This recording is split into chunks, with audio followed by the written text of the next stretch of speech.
اعوذ باللہ من الشیطان الرجیم بسم اللہ الرحمن الرحیم رب اشرح لی صدری ویسر لی امری واحلل عقدۃ من لسانی یفقہوا قولی۔ زکوٰۃ میں بکری کا بچہ لینا۔ ابو ہریرہ رضی اللہ تعالیٰ عنہ سے روایت ہے، انہوں نے کہا ابو بکر رضی اللہ تعالیٰ عنہ نے فرمایا، اللہ کی قسم اگر مانین زکوٰۃ مجھ سے بکری کا بچہ بھی روکیں گے جو آپ صلی اللہ علیہ وسلم کو ادا کرتے تھے تو اس کے روکنے پر میں ان سے جنگ کروں گا۔ عمر رضی اللہ تعالیٰ نے فرمایا، بات صرف یہ تھی کہ اللہ تعالیٰ نے ان سے جنگ کے لیے ابو بکر رضی اللہ تعالیٰ عنہ کا سینہ کھول دیا۔ میں نے پہچان لیا کہ حق یہی ہے، زکوٰۃ میں لوگوں کا عمدہ مال نہ لیا جائے۔ ابن عباس رضی اللہ تعالیٰ سے روایت ہے کہ آپ صلی اللہ علیہ وسلم نے جب حضرت معاذ رضی اللہ تعالیٰ عنہ کو یمن کا حاکم بنا کر روانہ کیا تو فرمایا، تم اہل کتاب کے پاس جا رہے ہو، سب سے پہلے تم نے انہیں اللہ وحدہ لا شریک کی عبادت کی دعوت دینی ہے۔ جب وہ اس بات سے آشنا ہو جائیں تو انہیں بتانا کہ اللہ تعالیٰ نے ان پر دن رات میں 5 نمازیں فرض کی ہیں۔ جب وہ ان پر عمل کرنے لگے تو انہیں مطلع کرو کہ اللہ تعالیٰ نے ان پر ان کے اموال میں زکوٰۃ فرض کی ہے، جو ان سے وصول کر کے ان کے غربا کو تقسیم کی جائے۔ جب وہ اس کی اطاعت پر آمادہ ہو جائیں تو ان سے زکوٰۃ کا وصول کرو، اس سلسلے میں کہ ان کے عمدہ مال لینے سے اجتناب کرو۔ 5 اونٹوں سے کم میں زکوٰۃ نہیں۔ ابو سعید خدری رضی اللہ عنہ سے روایت ہے کہ آپ صلی اللہ علیہ وسلم نے فرمایا، 5 وقت سے کم کھجور پر زکوٰۃ نہیں اور نہ چاندی کے 5 اوقیوں سے کم میں زکوٰۃ ہے، نیز 5 اونٹوں سے کم میں زکوٰۃ نہیں۔ گائے بیل کی زکوٰۃ۔ ابو حمید رضی اللہ تعالیٰ عنہ نے نبی صلی اللہ علیہ وسلم سے فرمایا، میں اس شخص کو جانتا ہوں جو قیامت کے دن اللہ کے حضور گائے لے کر حاضر ہوگا اور وہ ڈکار رہی ہوگی۔ اس سلسلے میں خوار کی بجائے جوار بھی روایت کیا گیا ہے۔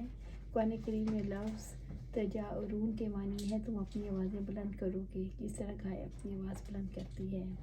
ابو ذر رضی اللہ عنہ سے روایت ہے، انہوں نے کہا میں رسول اللہ صلی اللہ علیہ وسلم کے پاس گیا تو آپ نے فرمایا، مجھے اس ذات کی قسم جس کے ہاتھ میں میری جان ہے، یا فرمایا اس ذات کی قسم جس کے علاوہ کوئی عبادت کے لائق نہیں، یا اس جیسی کوئی قسم اٹھائی۔ پھر فرمایا، جس شخص کے پاس اونٹ گائے اور بکریاں ہوں اور ان کا حق ادا نہ کرے تو قیامت کے دن جانوروں کو بڑا اور موٹا تازہ کر کے لایا جائے گا، وہ اسے اپنے پاؤں سے روندیں گی اور اپنے سینگوں سے ماریں گی۔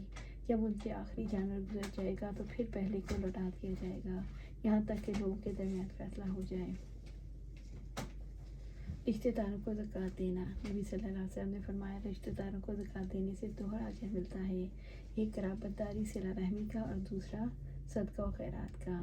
انس رضی اللہ عنہ سے روایت ہے، انہوں نے فرمایا، ابو طلحہ رضی اللہ تعالیٰ عنہ مدینہ میں تمام انصار سے زیادہ مالدار اور کھجوروں کے باغات رکھنے والے تھے۔ انہیں سب سے زیادہ پسند بیرہا نامی باغ تھا جو مسجد نبوی کے سامنے واقع تھا۔ وہاں رسول اللہ صلی اللہ علیہ وسلم تشریف لے جاتے اور اس کا خوشگوار پانی نوش فرماتے۔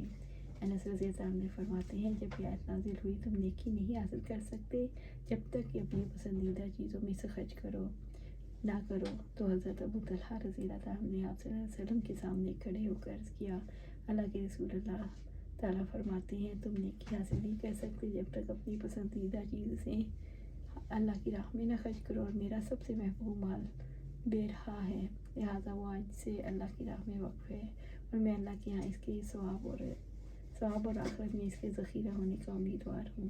اللہ کے رسول صلی اللہ علیہ وسلم آپ اسے اللہ کے حکم کے مطابق مصرف میں لے آئیں۔ انس رضی اللہ عنہ کا بیان ہے کہ آپ صلی اللہ علیہ وسلم نے فرمایا، بہت خوب، یہ تو بہت نفع بخش سامان ہے، یہ تو واقعی نفع بخش مال ہے، جو کچھ تم نے کہا میں نے سن لیا اور میرا مشورہ ہے تم اسے اپنے رشتہ داروں میں تقسیم کر دو۔ حضرت ابو طلحہ رضی اللہ عنہ نے عرض کیا، اللہ کے رسول میں آپ کے حکم کی تعمیل کروں گا۔ چنانچہ ابو طلحہ نے اپنے اسے رشتہ داروں اور چچا زاد بھائیوں میں تقسیم کر دیا۔ اللہ تعالیٰ سے دعا ہے قرآن و سنت پر عمل کرنے کی توفیق دے اور اس پر جمع دے، آمین۔